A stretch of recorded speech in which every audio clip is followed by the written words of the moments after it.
Hey, Nick Tuckert here with the Historical Fencing Guild. Yeah, folks, I know I'm a little early, but I'm seeing my chat pile up, and I am not one to let my chat have to wait aimlessly, unless, of course, this raging, insane wind blizzard thing of doom and despair crushes over me, knocking me offline. Then we'll figure something else out. But, folks, howdy, everybody. The Historical Fencing Guild is, of course, brought to you by BAM! The Simple Sword. BAM! The Fighting Axe. They're both available through Amazon at www.amazon.com/author/Nicholas Tucker. Yes, folks, that is me. It's also made possible by my lovely Patreon patrons, the folks who are lined up right here in this happy little ticker that's going on, who give me just a little bit to get by and help bring out and upgrade the quality. Recent upgrades, I'm experimenting with new lighting sources made possible by them. So if you can see my lovely mug better than usual, let me know in the comments. Let's drop into the comments real quick before we figure out what else is going on. Ooh, losing my voice. I refuse. Joe Bachman, first through the door. Good evening, my fine armored furry friends. Boy, does that cover most of us there. Hello there. Joe Bachman says, if only I could post a General Kenobi gif right now. Foxy says, I know these chats are limited, but me, being the loving force of insanity, that I am, folks. Drop the magic link in the chats that will take you straight to one. Hello there, General Kenobi gif, because I love my people. You make wishes have, and I make it happen usually. Although that's been inverted lately. That works. Howdy, Cindy Kemp. That's Cindy Kemp, who is riding on the edge at www.coepp.com. Evening all. Evening. And very light, much good. Yes, I'm using an incredibly high-tech method of attaching a LED spotlight shining actually basically at Lydia on the far side and getting the rebound light so I can still do this without being nuclear white because, if I were any more Caucasian, I'd be transparent. All right, maybe translucent. Transparent is a little veiny, but wow, I'm a little hyped, and obviously I'm a little off my thing. I got to do some driving today. First time in months to years I've driven any distance. Oh, it was nice. I mean, my hands hurt afterwards, and that might be the 20 degrees with 50-mile-an-hour wind chill. But hey, that's Indiana in March. We are in where it just tempts us. Says great to hear. That's cool. You'd still be visible from the hair. Well, thank you. It's good to know. You can count. I may be loose in toner, but it is there. My condolences. I know that's a hard thing. Yeah, the problem with when you're going into development, and we're just deep diving straight into this. I don't really have a lot of time to muddle about. This is important. Juju here is when you're going through physical therapy, occupational therapy, when you're taking the small steps that you have to take every dang day. Booby the squishy square is still here and quite rigid because it got cold in here. Apparently this thing is temperature sensitive. Yay. Anyway,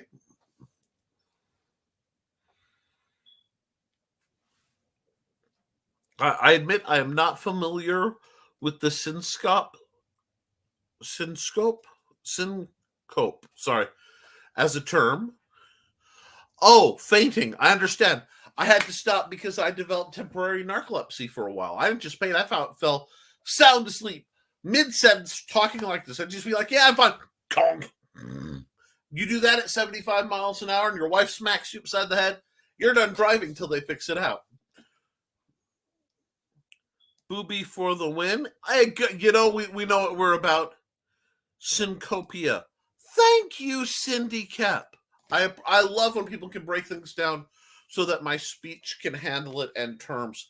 Speaking of breaking things down and terms, I know most of the regulars don't look at the gobbledygook I throw at the in the description, which is just referencing how to get my access to my favorite retailer for swords, Purple Heart Armory. And yes, that's an affiliate link. That means anything you buy, I should get a little percentage as a kickback for. But I only went into that deal because I really support what they're doing down there. A bunch of my links, and I named my active Patreon members. Now, one of the neat things is because of that communication, Thesis, who it's so much easier for me to navigate by just going by his online handle, goes by another name there. And he wished to have a different spelling with a different meaning for it. And because he typed it up, I had the special characters. So it's actually, not only will it be fixed in the, when I publish the Simple Spear, yes, we'll get into that in a bit. But it's already fixed right, starting this week. It should appear that way every week in the description of every video, just to make sure that it is able to be done. Because I aim to please, and I take names very seriously, and I believe that a lot of people have dead names from perhaps they're trans, or simply they've given up a nickname or a association tied to it. I've worn a lot of names, very few stick long, but in different circles, I'm often known by different things. And there are a few I could go my entire life without ever hearing again, and I'd be okay. Oh, and he says, "Thank you, brother. I'm looking forward to see how the Simple Spear which progresses." Well, folks, I have cracked and transcended the 1,000-word line on the Simple Spear. And if you are a Patreon member, like these fine folks, they have access to a link where they can just go read it as I'm writing it. Now, mind you, because of my typing and the specificity, sometimes I think in words my mouth doesn't like. But the specifics of the phrasing, I have to be very kind of slow in how I put things like this out, especially nonfiction. There's a rhythm to it, and it has to really be bom, bom, bom, bom, bom.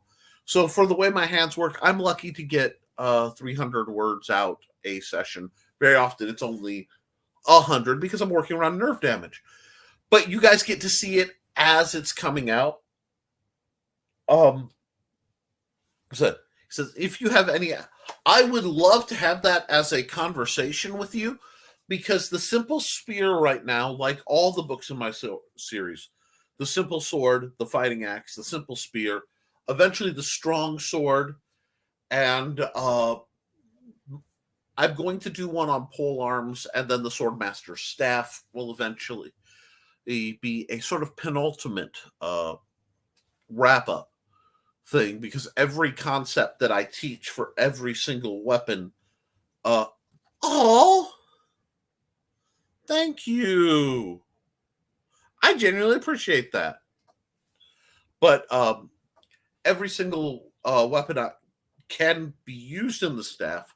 So the staff is both the beginning and the end of the training cycle for a lot of people.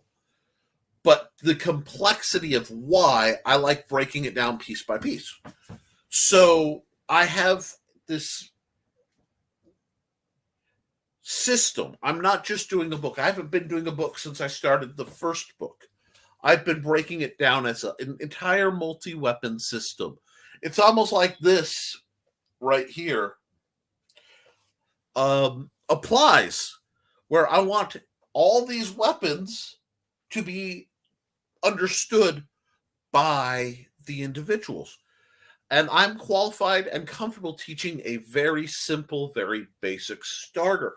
I do mention the Chinese approach to spear, but the Chinese approach to spear is very fast. It's very dynamic.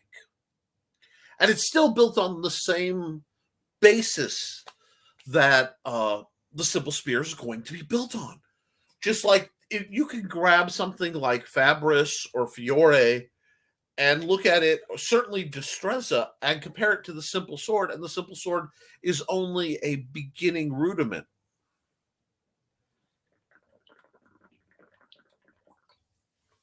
Oh.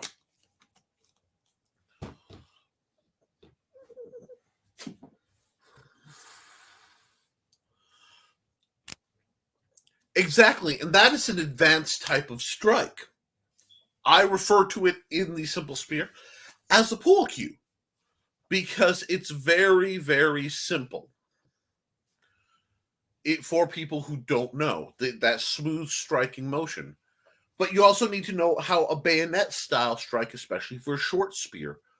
And that way we can build. I'm building a foundational style. I don't know if that makes sense. It's an approach where I want people to understand the rudiments so that whenever they pick up somebody else's book, like this book right here, or Patton's Saber, which is down there, they have a metric to measure it against, so that even if the terminology is complex, even if the elaborate motions are a little beyond, it's something that they can wrap their head around, and that's the fertile dirt for folks to grow from. Oh, hold on. I started the idea in a writing group I'm proud of because adulting is hard. It's not fair. Kindergartners get stars when we don't. So I became a thing. Hey, I love it. I actually found Micro Machine scale G.I. Joe vehicles at Wally World today. And I had driven, and I had gotten my wife presents and Xander presents because this month is both their birthdays. And I got myself a little present. They're going to go up there with the Micro Machine scale Batman ones I found, classic Batman, just because it's fun. And if something is around $5 and it's, you're not financially hurting and it brings you great joy, and looking on it later will bring you great joy, there's no reason to throw it on, no reason not to throw that up on like a wall of cool. And once my study is recombobulated, I was doing great progress till I belly flopped in the middle of my study, knocking over like dominoes piles of boxes, ripping them out, and making a general explosion of applied entropy. This should not surprise anyone who's seen how things happen around me, but it did happen. You are awesome. Happy birthday to them.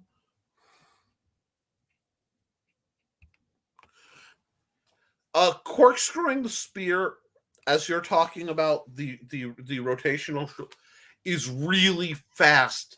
And when I find it really applicable, and this is a bit of spear talk between two old spearmen. Sorry. I need a little air for the hair right now.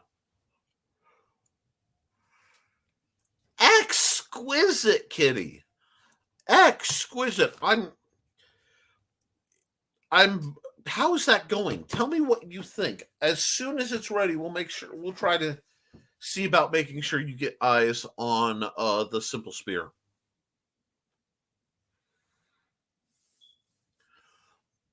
Oh gosh, that's rough, Cindy. I hate when that happens. And that is awesome. That is awesome.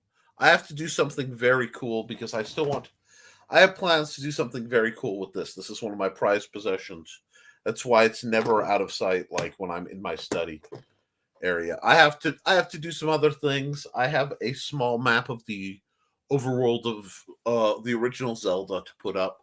I need to make this a very reinvigorate the creativity and process of this area. It got kind of messed up as my brain got messed up, and that's part of the. You gotta have a process, folks. I just hope you're okay, Cindy. But getting back to the slight spear conversation, I like to use what I call the pool cue when I've established with bayonet strikes the comfortable maximum location of my range. The problem with something like that, where you're doubling up, is you're really trading a lot of control in that moment for reach and for speed. That you sacrifice control. It's harder to calibrate, and retention can be dicey when you're holding on to the tiger's tail like that.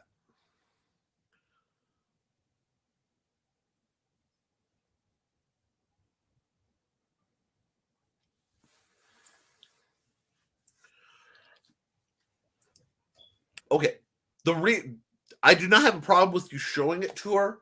The only reason is it's not complete, and it is meant to be an article for a novice.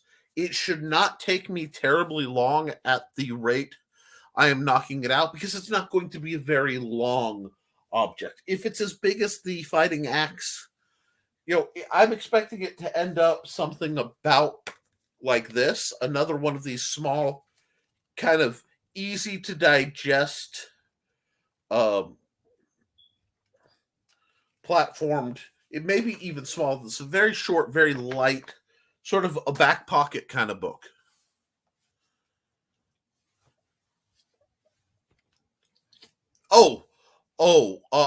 I like slings for the same reason, Kitty. Kitty says, so far I like my rope dart better, but I can see why you suggest it. The main thing I like about my rope dart is I can carry it easier and hide it in sleeves and such. If you have a place where you can practice, I really recommend getting some tennis balls or equivalent. Actually, the Nerf rival balls. Hold on. I think. Let's see. Oh, the safety's on. Nerf rival balls are wonderful trainer sling ammunition. They're light, they fly well, but not far, and you're not going to break anything with them. But, sorry. I always have, a Nerf blaster in reach, because around here it's stay strapped or get clapped. And this is one of my favorite blasters of all time. I love this thing. Anyway, but yeah, I think you might have fun learning the sling, just because it's another rotationary, tension-based weapon. Very fascinating for longer distance. But, that's up to you. I like to give people options. You look at from I'm an old gamer. You look at a D&D game. Let me just hide that for a second. Slings are free. Staff is free. Club is free. You usually have a knife or a dagger, and just about every class can handle these weapons. So every class should have them or have access to them.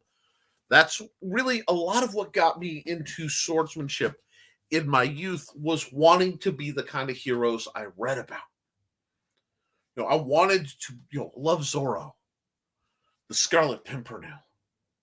Wanted to learn that, so I did. A myriad of black and white pirate movies. Captain Blood, yar. The grand old days. Basil Rathbone and Errol Flynn fighting it out on the stairwell way. Yes, definitely yes. And I'm so excited for Cyrano. I can't wait till it comes to a streaming service or something where I can get it. Yes, I have seen several rope darts that done like that. I've seen people do practice rope dart. Actually, the dollar stores have a ball, a like squeezy hard rubberized foam ball on an elastic string. You can do a lot with. I use one currently as a rapier target, although I occasionally also use it as a Nerf target too, because hey, you got to be able to use things. Oh, okay, slightly off topic, folks. As long as it's in the zone where we can feed it back on itself. But D&D Online had a patch, and that most of the classes and races are available. I finally have my Drow Monk to play. That's wonderful. I believe in fantasy racial representation. Okay? I love to see characters do, people getting to play what they want online.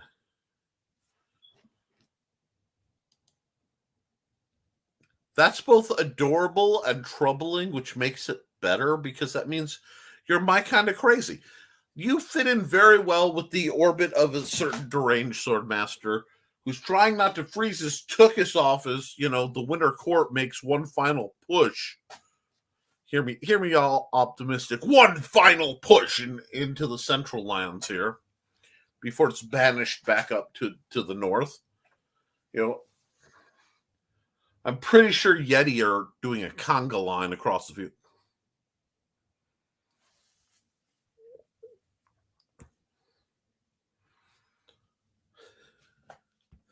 Hi, Jody. This is Jody McPhee from the desk of Small Press Publisher. Well, I can speak. Sensei Nick. Hey. Is it okay to ask about the process on whiteboard?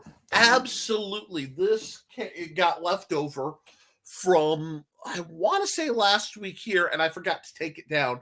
And it keeps showing up in other videos I'm in, which is hilarious. Pete, we were talking about self-defense with melee weapons, okay?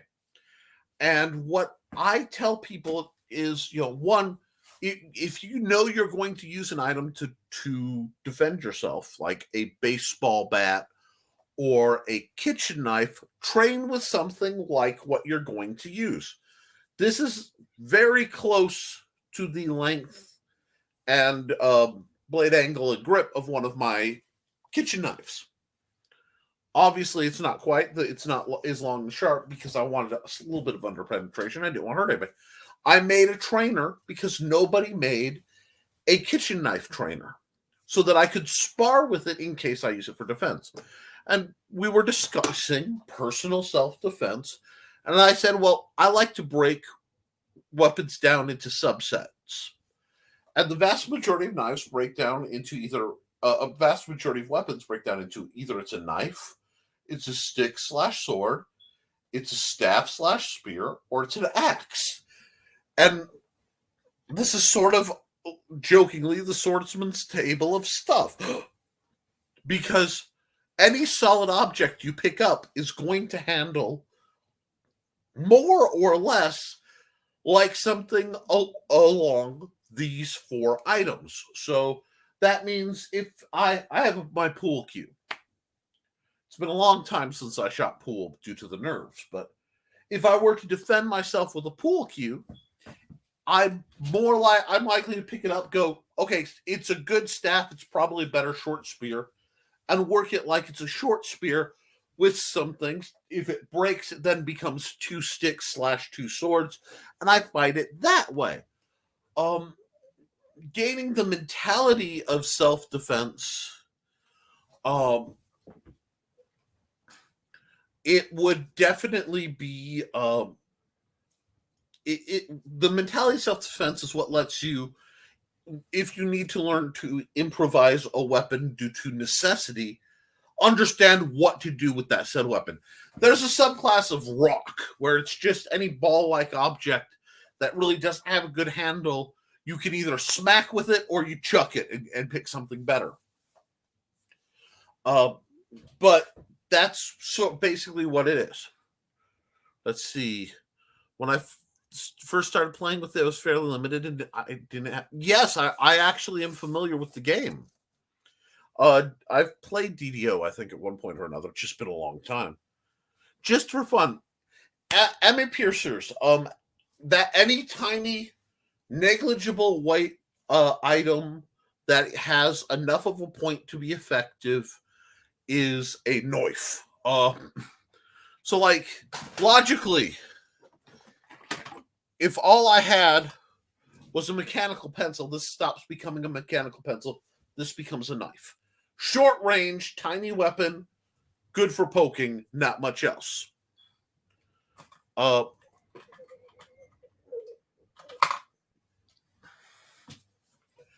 So that's where I would put those.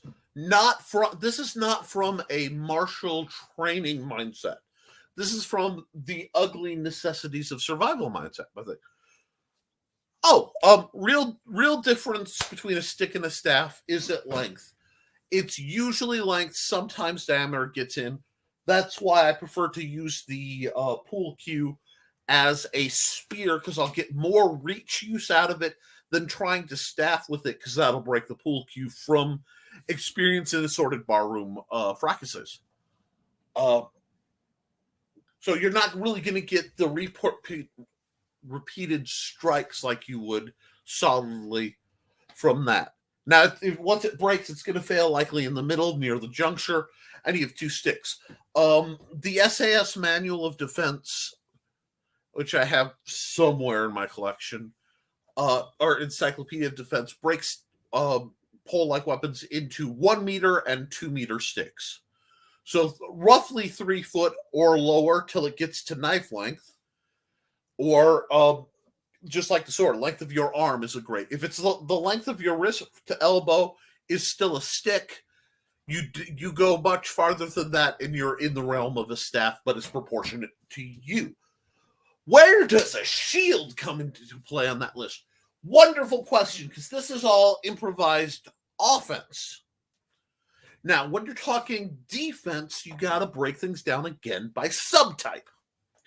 Let me see. Can I get this over here and not? Right now, my area is a little unstable, but I think I can do this. Do I have enough to work with? Maybe. Oh, derp. Yeah, excellent. Now, defensive items.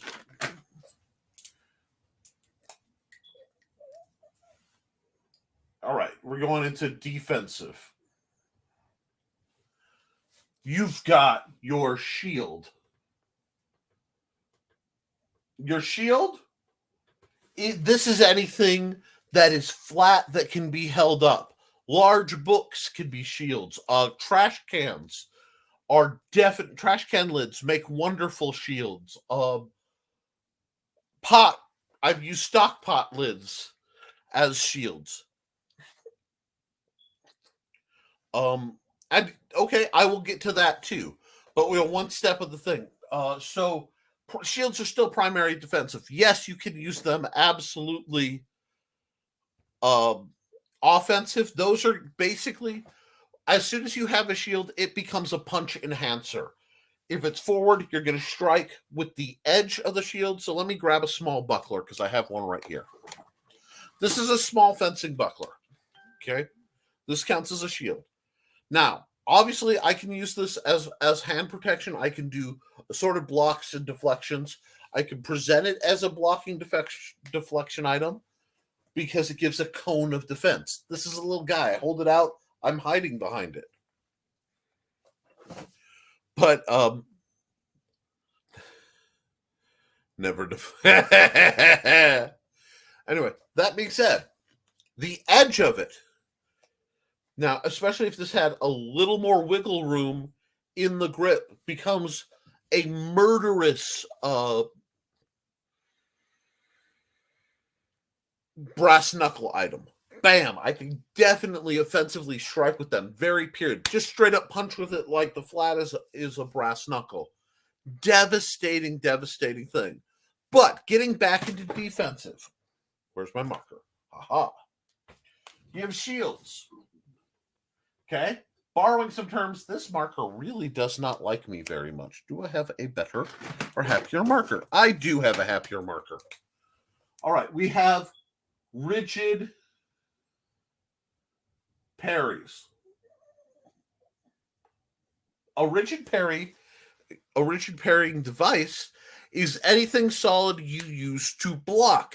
That isn't really, if you pick up something and it's literally anything, a chair, a table, an old fencing mask in your hand, anything you're blocking with, when you're using it defensively, becomes a rigid parry. Non-rigid parries,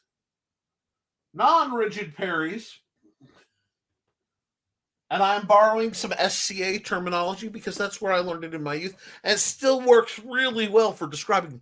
This is when you're using things like capes, coats, fabric as a distraction, stuffed animals, anything soft and vaguely wide. The extra padding I have, if I threw it up to distract, or I whipped at somebody's trying to stab me with a knife or sword, I whip it. The Marine Corps assorted belt tricks, using a belt to grab tangles, those are technically non-rigid parries. By this understanding, rope is a non. I can whip it. Chains, non-rigid parry, even though they're obviously more solid.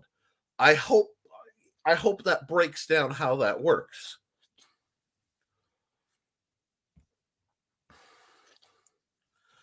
Let's see. The thesis says, oh, Cindy, I haven't mentioned that I love you nearly enough. Sorry, I saw the comment she got. I found in past experience, I fight worse with a shield than I do with nothing in my hand. Not sure why that is. One, you haven't trained extensively with it. You can't. I know a lot of people who I don't like sticks. I've been a boxer my whole life. I don't need anything but these hands. You have to train with it. It's added weight. You have a very light, fluid style, so the weight can throw you off. A lot of it depends on the shield, and it's going to feel like it tangles you because it takes away some mobility. But when applied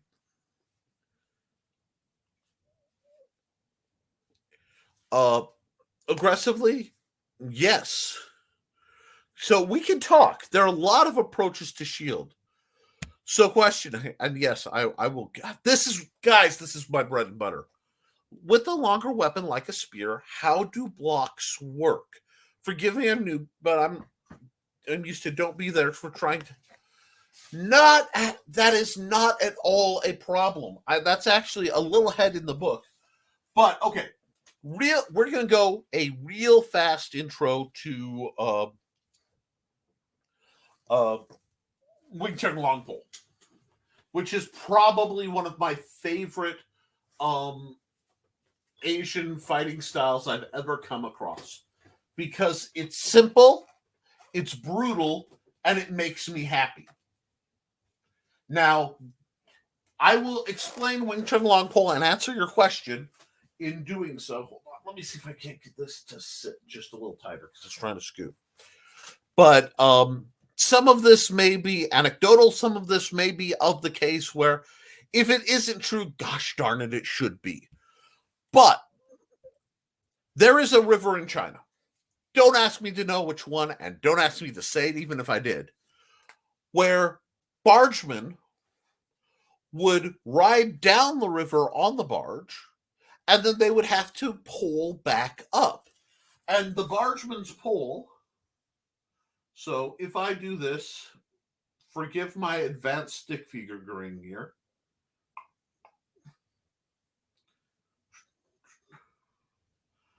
was a rat tail pull 14 foot long. Okay? So sometimes they didn't ride the barge down and instead had to walk back down the river to catch another barge to pull up.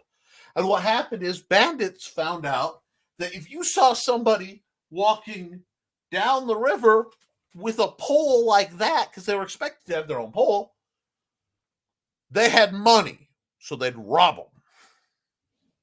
Now, in the fine tradition of all martial artists of every breed everywhere, allegedly, our beloved poleman made a friend. And the friend was a Buddhist monk, trained in staff and several other basic styles, as was part of his tradition. Well, they imbibed quite a lot of inspirational beverages, and the monk said, we'll figure out, because you're carrying that, how to make a style around fighting with this thing. which again is a 14-foot long pole. Now, and as I said, I may be misquoting. Please don't take this as gospel. It's the happy storytime version of the story. But what they came up with is a very, very simple version of spearwork. Basically, the majority of it is in bayonet style, where you grip, you're fixed, and you extend with your arms. Because that's a whole lot of leverage, right? You got to remember, old boy's standing here, right?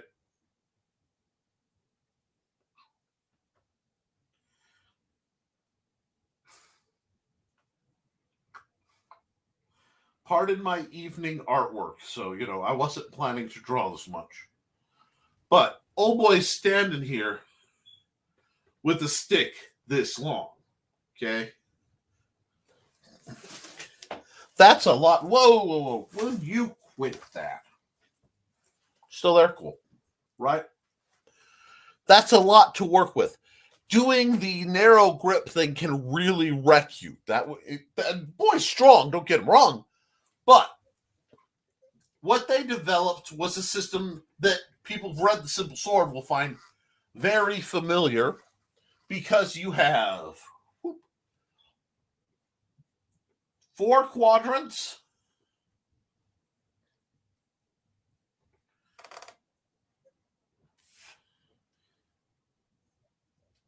Okay. Let's do this way.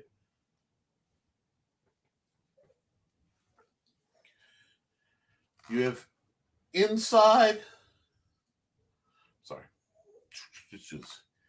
Inside, which is towards your belly.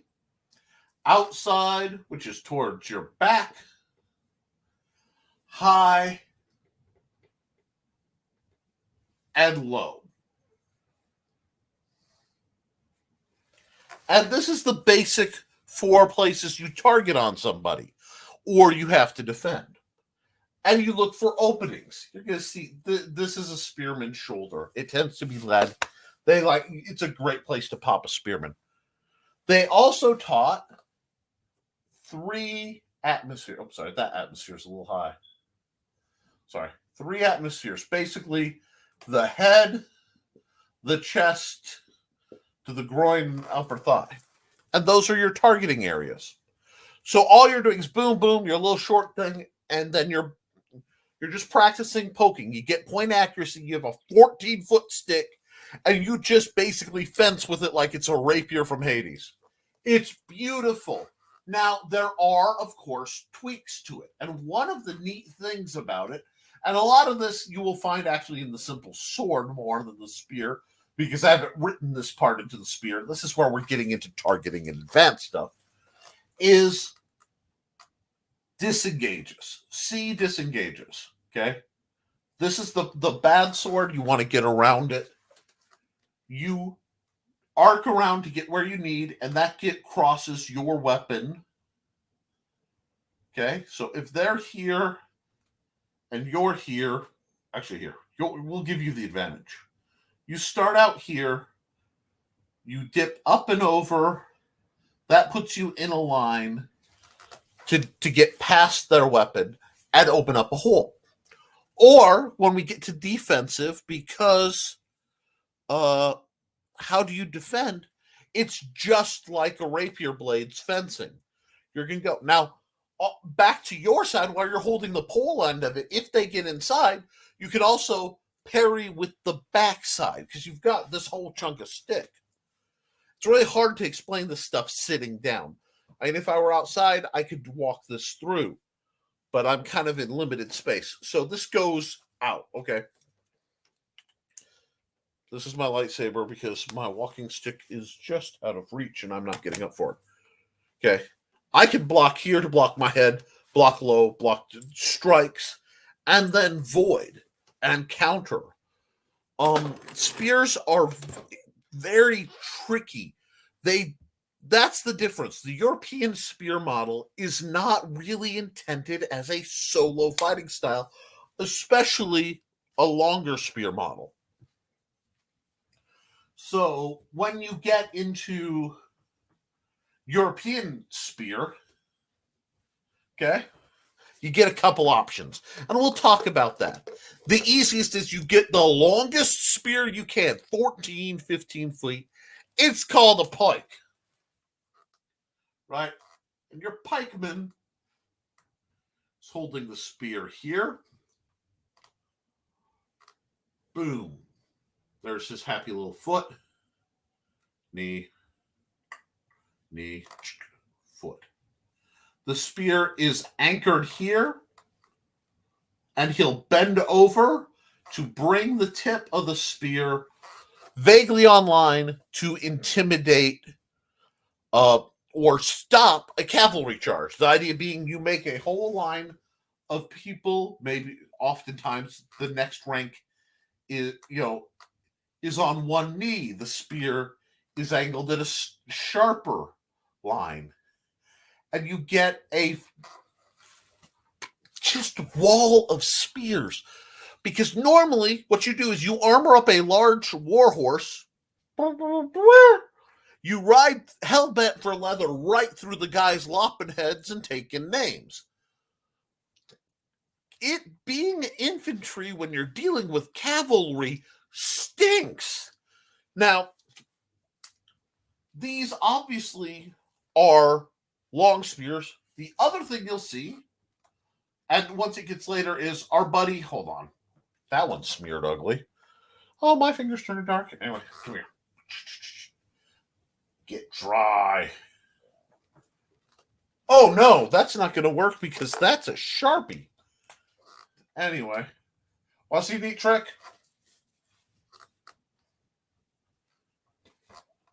I accidentally drew a Sharpie on my board. You also just saw me take it off with regular marker. Scribble it over with regular marker if you ever make that mistake. Bonus points. But, okay, so spears alone make a porcupine. Now, spears optimally, they are a second tier, second rank. So you have shieldmen, right? And you wouldn't see this arm. We'll assume he's right-handed, so he's got his weapon, his arm. Maybe we'll give him an axe just to be colorful. Okay. Yay! Spearman is behind the shieldman, poking past the shield, because remember the shieldman has buddies, and sniping oncoming dudes that are dealing with the shieldman. As second tier, the spearman snipes either up or low often the oncoming infantryman, and then your third rank is much farther back, and that's going to be your archers, usually arcing, a lot of archers picking an area and firing for harassment. Okay, people expect one thing when we get into archery in medieval combat, especially. People get this idea where the bow becomes synonymous with a Kentucky rifle. I'm going to snipe, and that does happen, obviously, but certainly, very much of the time, it's an area of effect on a bunch of dudes, because you have a bunch of dudes in a fixed area. You rain arrows on them, and it's going to make their day stink. So I hope that really helps with this. I kind of broke down into a full workshop grade lecture, but you guys, if you like this content, be sure to let me know. That's using spears. Oh, all these guys were done in Sharpie. That's why they look so good. Anyway, using spears will singularly, you use a much shorter spear, and you use a slightly different style than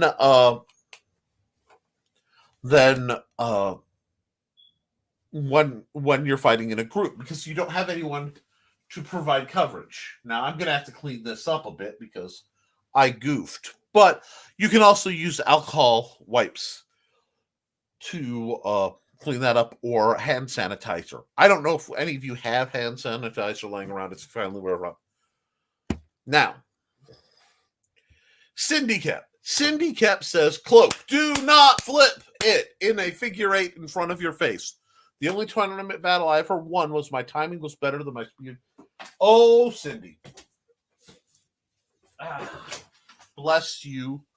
Bless you, Cindy. You make me so happy. You can do so many dastardly things when people are twirling a cloak and blocking their own line of sight. You can do very similar things if they don't have a good line of sight control on a rigid parry. Because guess what? If I go like this and I block my face, yeah, you can't stab my face, but I can't see what you're doing. So if you are fast, you can step in the motion and just literally vanish in the blur. It is a technique called the ghost step, because they're fighting you, and for a second they cover their own eyes, and you move with the motion of the cover, and for that split second you are no longer where you're supposed to be. You have essentially vanished, only to appear slightly over already throwing an attack or already having thrown the attack. So yes, when you use a cloak, there are three ways. Sorry, the finger won't come up. To use a cloak, basically in fencing combat, especially, there is the pretty cloak. The pretty cloak is being able to flurl and dance, and that works when you're using that for something other than just distraction. If you're furling a cloak, you should be using it to disguise your own movements and bait. You can snap that way, where the fabric flips up and can distract. Another method, and a tried and true method, is, oh shoot, we're being attacked.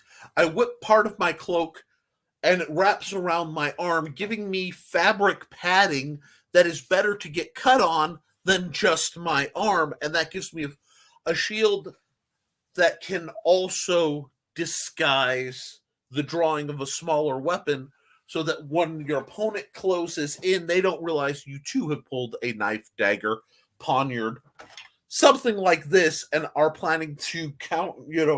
I will stab you with a preemptive counter strike. You think you're going to stab me, so I'm going to stab you before you can commit to stabbing me. The fourth method is to simply take said fabric, throw it on their face, much like a hat is used in Bartitsu, and just ruin their day in the second of blindness that you've generated, blindness or distraction. That people will often reflexively break their guard, throw their hands up. The juicy ribs and kidneys and gushy bits. Make with the shank and solve your problems. Boop. Let's see. Boop. Where are we? Yes. Oh, absolutely. And there's a lot of advanced circles and advanced both circles in your body language and movement. There are range games you can do where you short shank your spear, fake having a shorter reach, only to have longer reach later, or switch from a bayonet style to a pool cue. You can circle the tip in and out to parry, because if you think about it, okay, if I take a sword, actually, here, I think I have enough clear I can make this work. I'll fix this later. I'll fix it in post. If I could take a sword and bring it down to block an oncoming sword or divert an oncoming sword, I could take a spear and do the same basic click motion.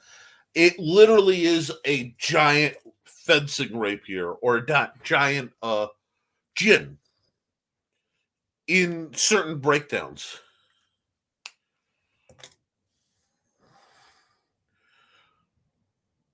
Awesome. I can't wait. I'm so glad to hear that classes and training are going on. That's what we're all about. People act like they can never hold on. People act like they can never overcome reach when they say they only need their hands. Been through boxing classes dealing with taller fighters with longer reach, learned from experience. Okay, here's the thing. I gained 2 inches in college to my mighty height of 5'7". I was 5'3" for a very long time and 5'5" for an even longer time during my high school years. I got in many, many, many fights with boys who happened to be 6 foot tall at that age. Usually in large numbers. My career as an individual in physical confrontations has been built on understanding how to overcome reach differences. However, it gets very different. The force multiplication of a weapon is far harder to overcome than people want to talk about. They hit faster, they hit harder, and they hit more often. That's why people use weapons. There is a gentleman, his name is Ramsey Dempsey. He runs a MMA studio in Shanghai, China. He has a channel under the name Ramsey Dempsey, a very large channel. I encourage you, if you want to look into practical applications of fighting sports style, martial arts, watch his channel. He is a wonderful open-handed source. One of the reasons I don't engage in instructing open-handed combat is my style is heavily influenced, and I have intentional training scars from professionally engaging in physical altercations with severely mentally and physically handicapped individuals when I was a direct support professional. I was trained in something called CPI, which is Crisis Prevention and Intervention. It's all about de-escalating if at all possible. It is all about the safety of the client while maintaining your own. There are disarms, basic basket holds, and a lot of redirection. A lot of how to counter a kick so it doesn't hurt you that much. How to stop a knife, how to break a choke without inflicting them. Because I live with a very large special needs child who has behavioral issues, I refuse to reignite the more dangerous reflexes. Because that when you train seriously, it becomes reflexive. You're not thinking, your body just knows what to do. And the only way to get there is to train heavy, frequently, consistently, and quality.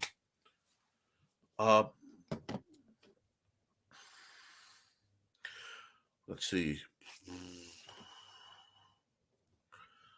Pike maneuvers. Absolutely.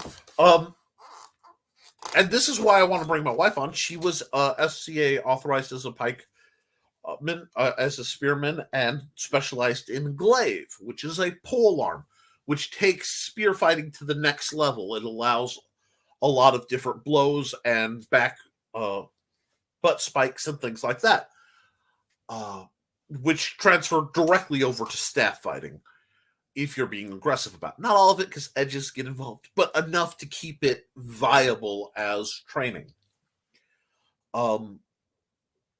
Pike maneuvers, you have stationary. A lot of pikes are manned stationary defenses when they get very long, because moving them is cumbersome. Holding them up is cumbersome. That's why there's whole historical breakdowns of how they would anchor it in the dirt with their foot to keep the angle where they needed to be so that it would offset the weight. A lot of it's people look for elaborate use, and one beautiful thing about the spear is, while it can be incredibly elaborate, you look at these Chinese systems, the different Oriental systems. The Indians have, as in people from India, have amazing systems of staff. Obviously, like the Malaysian regions have amazing staff systems. And the basic European quarterstaff is a fundamental and powerful item.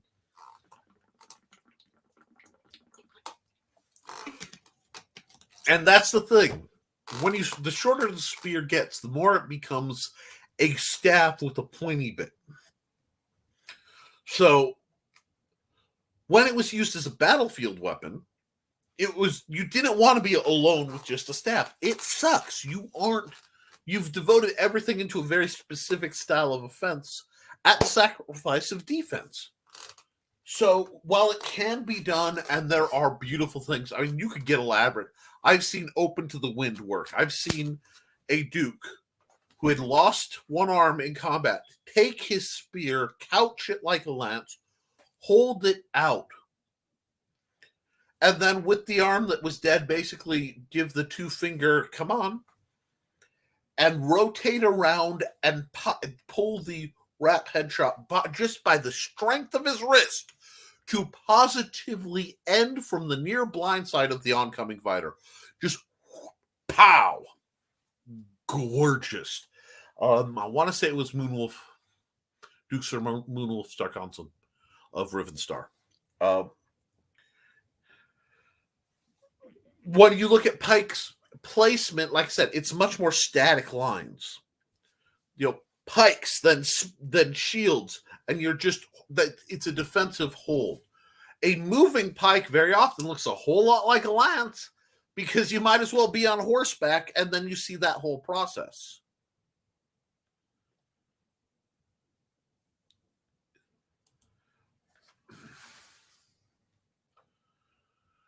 The bow staff is interesting. The bow staff is a beautiful weapon. It's one of my favorites. And one thing, pull away from the spins. Guys, spinning looks cool.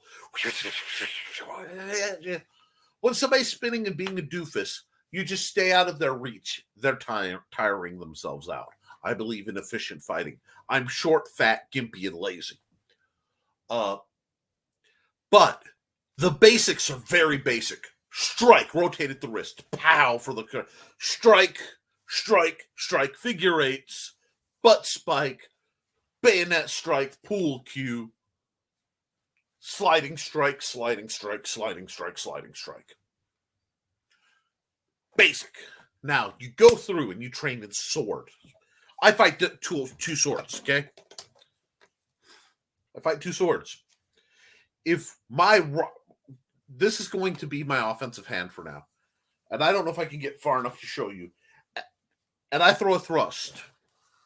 Okay, let me try and get an angle. I throw a thrust. It's straight, right? My defensive hand, if I have a shield here, I throw a thrust. It's straight. Guess what spear thrust is? It's both. So I've engineered my system. Currently on the third book of probably 5 or 6 in sequence, that the muscle memory you build learning sword is the same muscle memory you'll use stabbing with a knife, which is the same muscle memory you'll use on both hands working with a spear. It all stacks. And as you learn what a stick can be, you find the staff is none of the weapons and yet all of them. There are a few videos floating around. You'll have to dig around, where I had made a training staff, basically 5-foot PVC training staff to solve some problems with some people who had superior reach to me.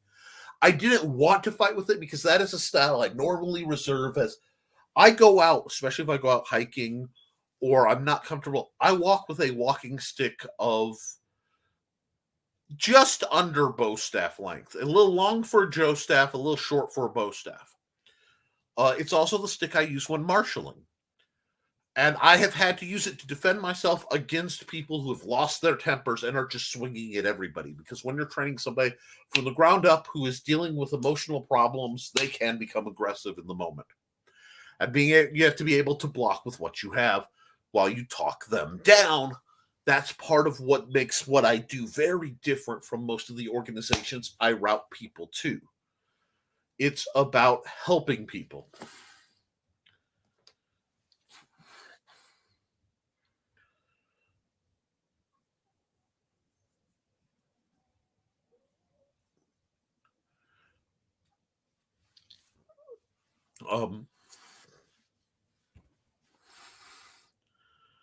But okay, before I get into this, so for me, I'll fight a staff and I'm spear fighting it, I'm staff fighting it, it switches, I'll fight it like it's a kendo stick or a great sword.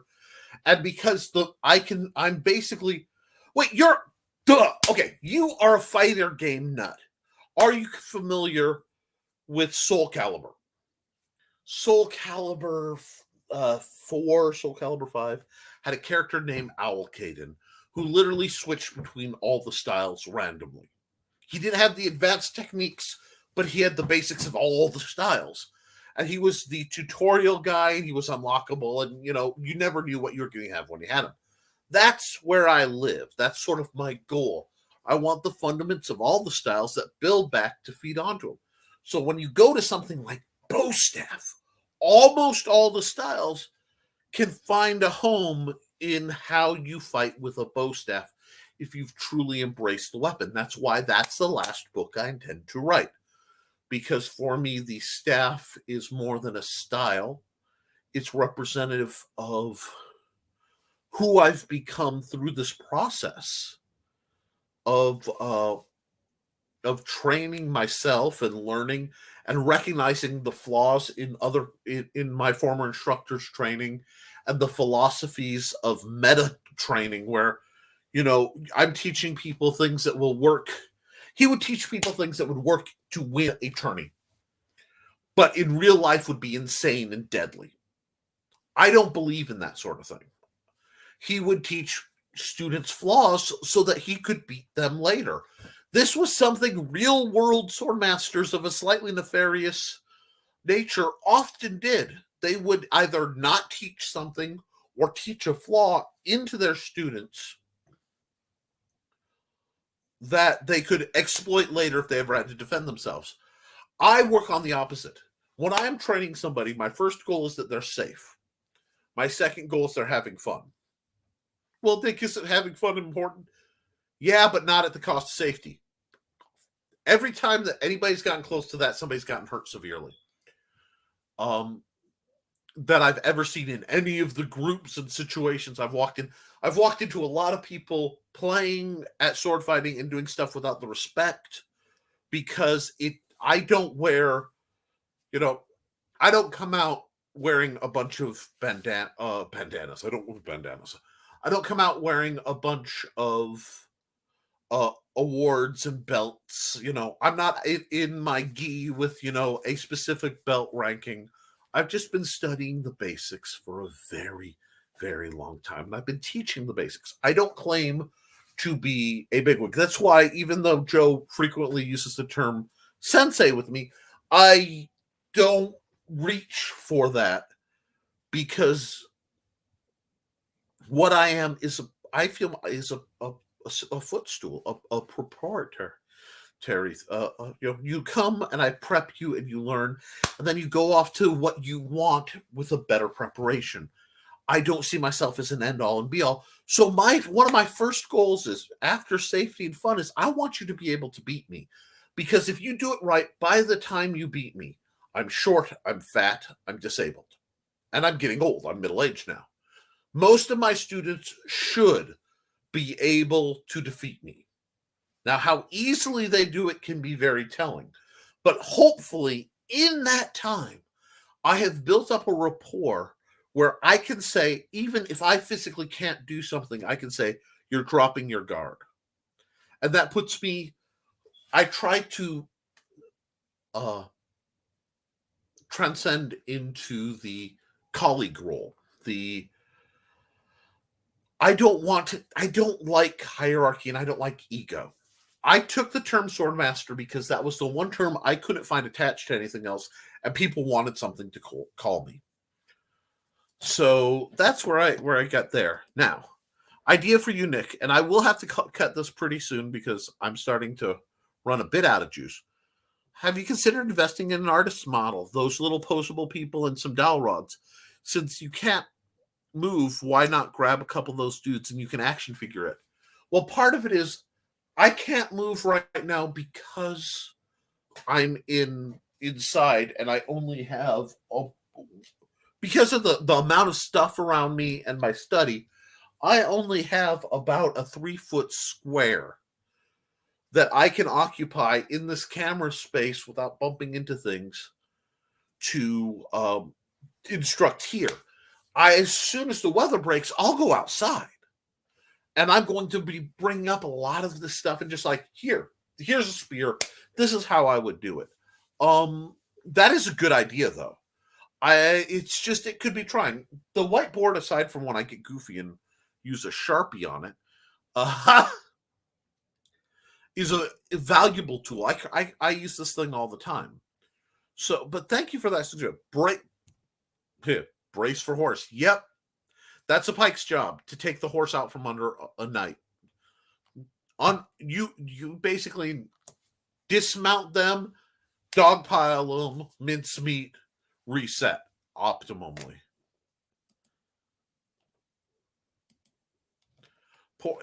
I love all animals. But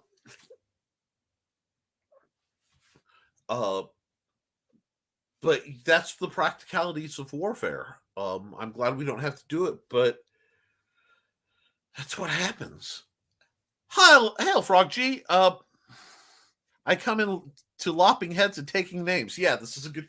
That's what I'm about on Friday nights. Oh no! Hey, Frog G. Hi, Frog G. Hey, oops. Ghosties. Apparently, I mentioned something here. Hold on.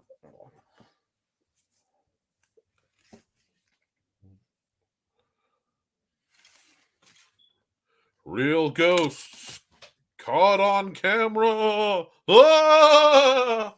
Whee! Anyway, but yes, ghost steps. Then you stab them in the butt. And I've done that too. Dropping down as a short guy throwing a shot up. Wonderful thing to do. Thesis is saying, hey, Frog. Cindy, toss it over their heads, which annoys marshals. Yes, but that's why it's self-defense. Self-defense, I get a lot shadier. I will do everything in my power not to have to engage in it.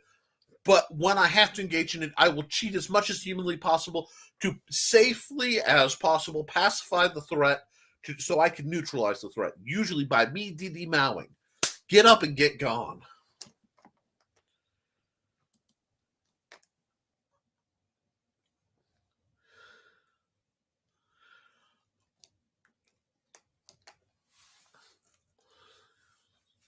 Now, I'm no judgment, but I have had some people wonder about that relationship. I find it interesting. I travel in all sorts of circles, including some friends are polyamorous, some friends are how would I put it? Jane Silent Bob, my what is it? My heterosexual life mate? No, platonic. You know what I mean? Yes, and movements that yes, and the movements you repeat in that form are outside block, inside block, and strike. Excellent, excellent. I shared the family of Yang family spear. And I'm sorry on the delay in comments, and I'm going a bit longer than usual. I will have to cut it because my voice is fuzzy. Yes, the flippy spinny stuff looks pretty, but puts you out of alignment to defend yourself a bunch of the time. This is why my wife's first response to Darth Maul was I could take him. Now, that's Darth Maul's choreography, not Ray Park, who is one of my personal heroes. But, yeah, absolutely. Yes, Khalik. Khalik's rod fighting. Yes, exactly. Khalik's rod fighting is a great way to look at it when you compare it. Although I will always have the soul of Raphael. Even though when I play the game with those games, I beat them with everybody because that's the only way to play those games. Yes, guys, I haven't done much plugging because I've really gotten into what I love, which is answering questions and having these kind of conversations. If you like what I'm doing, like this, share this, subscribe, ask questions, and if you really like it, please buy my books and review them. If there's something wrong with them, tell me. I'll try to fix it. I know there's a couple typos, but situations. Sounds like stupid human tricks. Do this move to win any street fight. Oh my gosh. Please, if you're as annoyed as I am with that, deep dive Ramsey Dempsey's fight videos. He covers rationally. I don't always agree with him, but I always respect his opinion. And I usually, the vast majority of the time, usually agree with him. Have a lovely evening, Nick. No judgment. There's no but judgment. That's absolutely wonderful, and I'm so glad that you guys could find a meaningful relationship like that. It was a matter of simple curiosity, and being me, I'll just ask these things.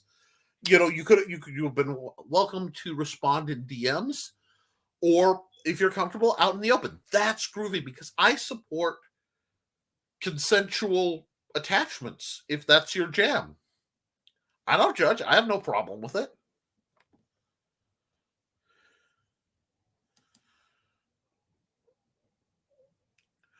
Well, you know what? She seems awesome, and since she's part of your household, by all means, let her look over your shoulder or whatever at the book. That's a different thing, too. Ray Park is amazing. I've usually seen him in many things. Can usually tell him, oh, absolutely. I loved him as Toad. The little flourishes Toad with the stick. Oh, it made me happy.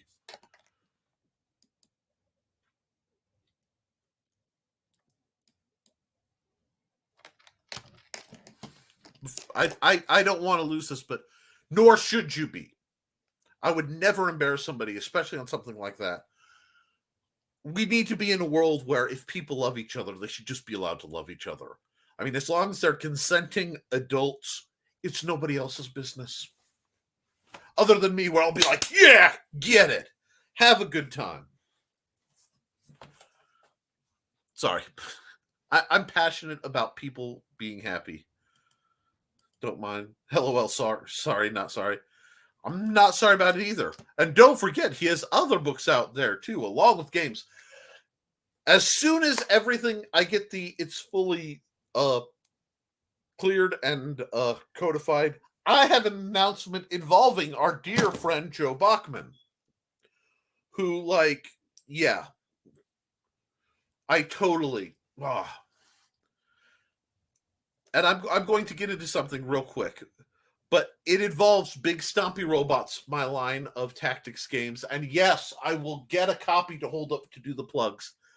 And I actually had to track something else down. I had a worried site. I found out that they're still allegedly selling copies of my game on a site I'm no longer part of, so I could track that down.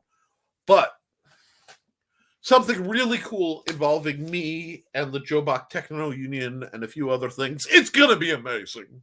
And Stompy Robots.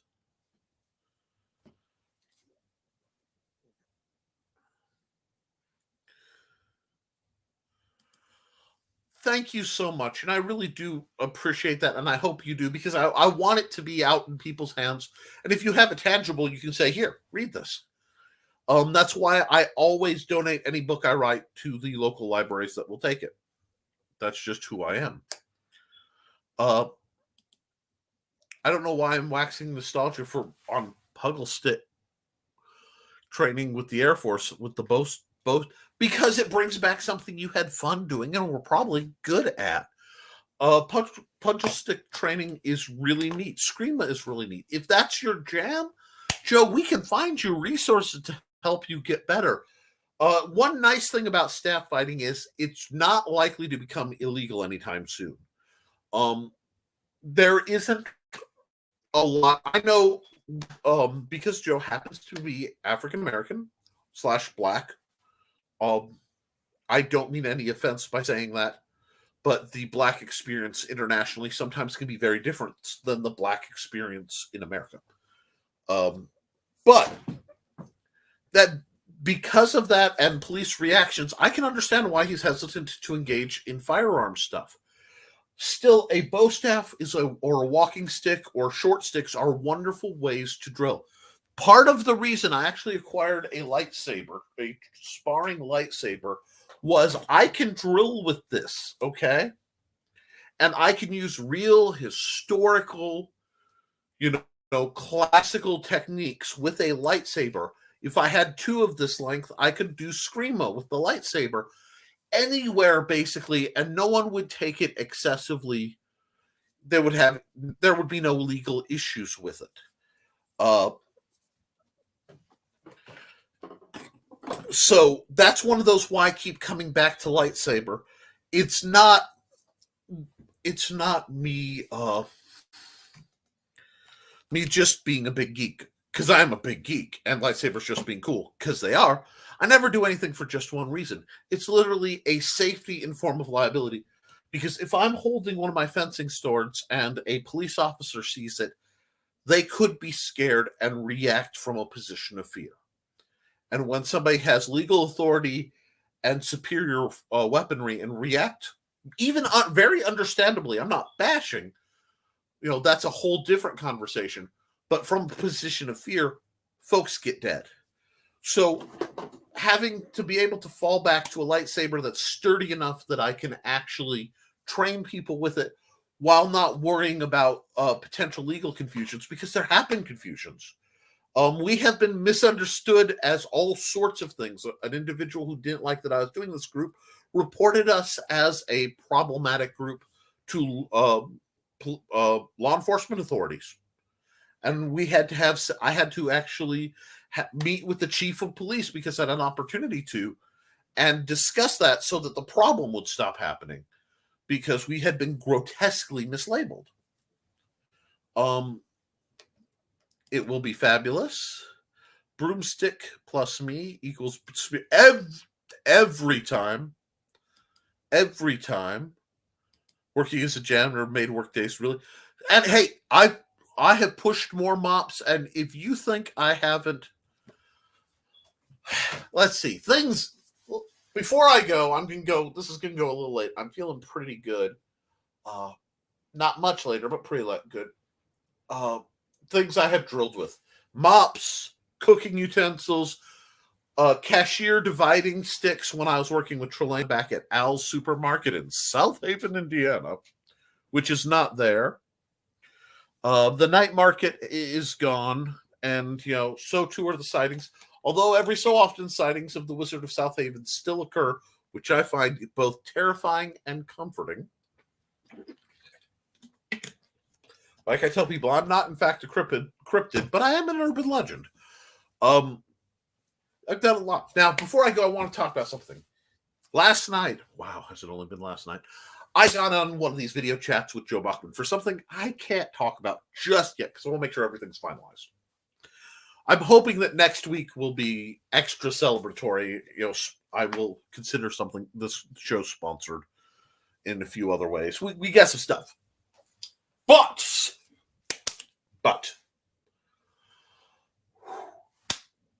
we were talking, and for those of you who've been following, I have recently especially had to do a lot of physical therapy and a lot of occupational therapy, a lot of work. I've been at this for years. And with COVID and definitely big woo. With COVID and things, I hadn't seen my friends. And I've known Trelana many, many, many years, almost as long as I've known my wife. Not quite, but very, very nearly so. And I met Joe much later with we weren't sure if Joe was a cryptid in our world. We weren't sure if Joe existed because he could never make it to anything. I mean, we were sure he existed, but we weren't, and we were very protective. See, Joe says it will be big woo. Anyway, and Trelana's probably the best friend I've ever had. I mean, my wife is, but she's my wife, so that gives it a different status. And we go way back. We were talking, I was talking about how hard it's been to get back. And I admitted, and she noticed I'm not wearing my big braces. And many of you guys saw and commented when I had to wear the big braces all the time. I still have to sleep in them. But Trey mentioned that I'm not wearing the wrist brace. I had worn a wrist brace since I turned 19, and I broke my wrist, and I knocked the tips off. But indeed, I'll leave that longer. I put that up at Nick's speed. But yeah, I existed, but any pictures were at great distance and generally blurry. Yes. I had to wear that wrist brace to hold my wrist together for 20 years. And I now go my days without it. I have to do exercises and I have rules. And of course, the much beloved Booby the Squeezy Square that I earned to be able, amongst other things, to have this. For me, the fight, and when you're recovering, guys, the fight is every day, and you can't see the progress. You just can't. You don't feel there's progress. It's just trying not to hurt and get through the next day. And as somebody who hadn't seen me visibly in a while, comment on that.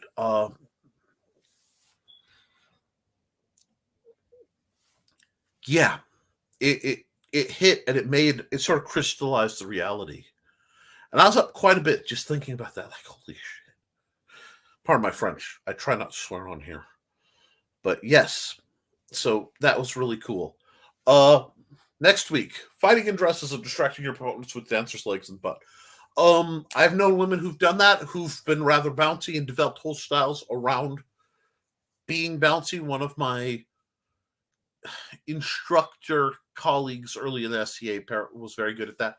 One of them would fight in leggings that were of a nude color and had a Velcro overskirt to use as a cloak that they would rip off quite dramatically to the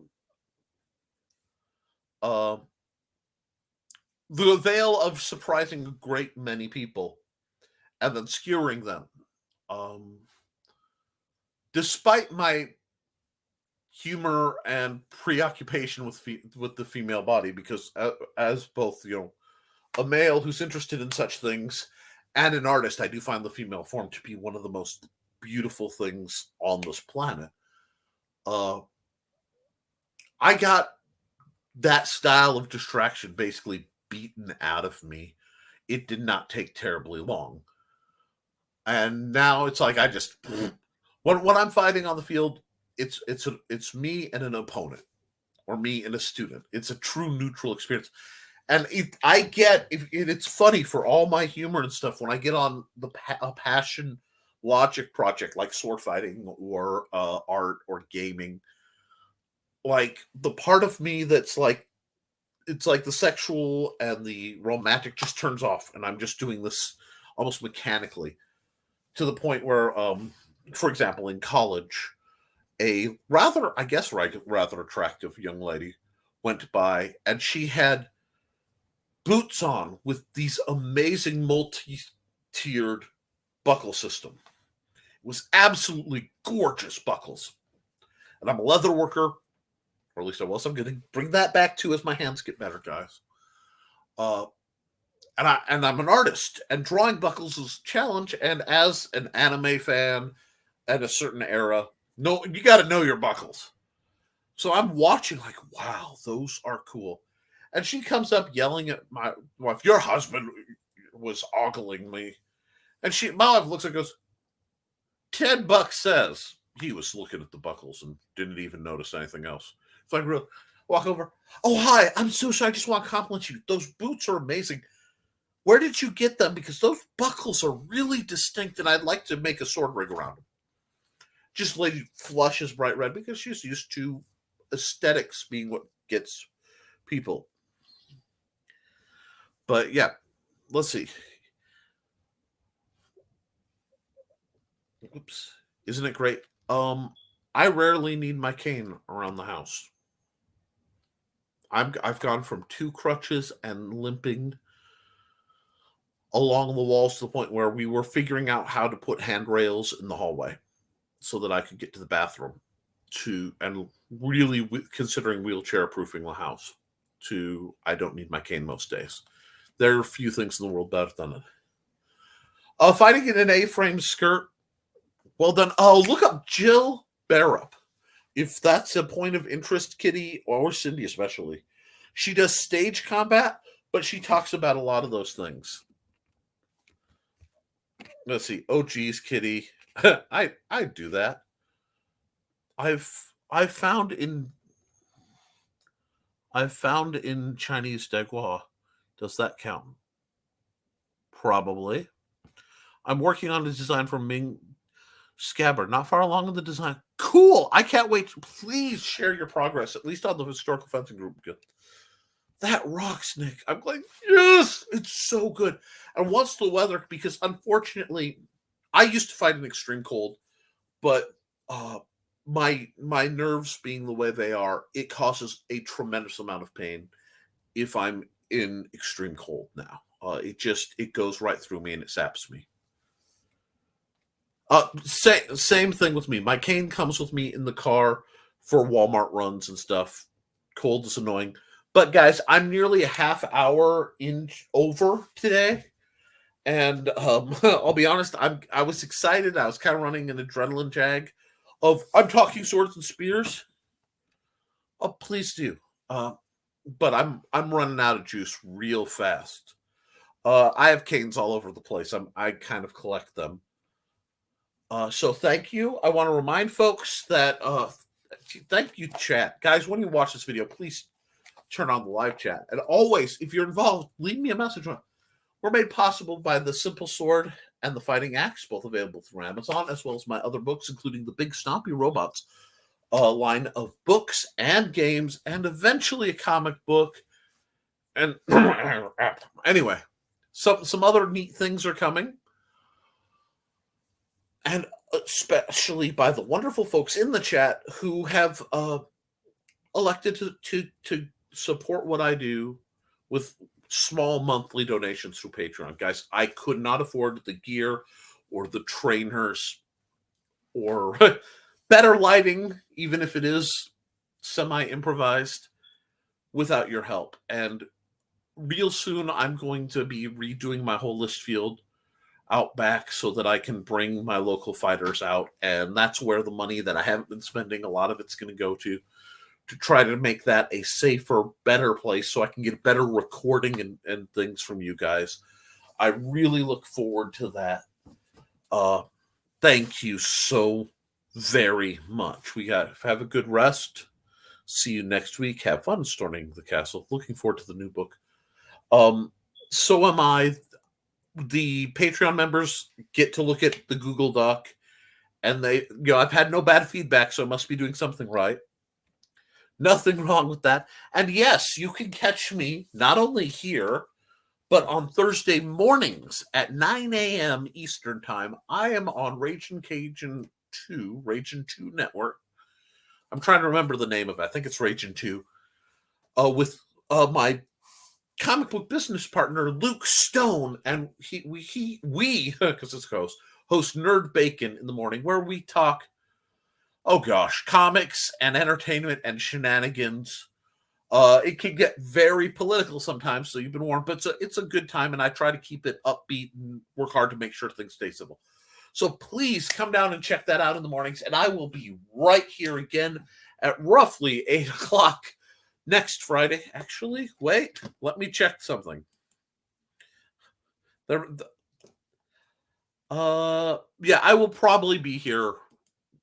I don't think there will be an interruption due to my son and wife birthday schedules.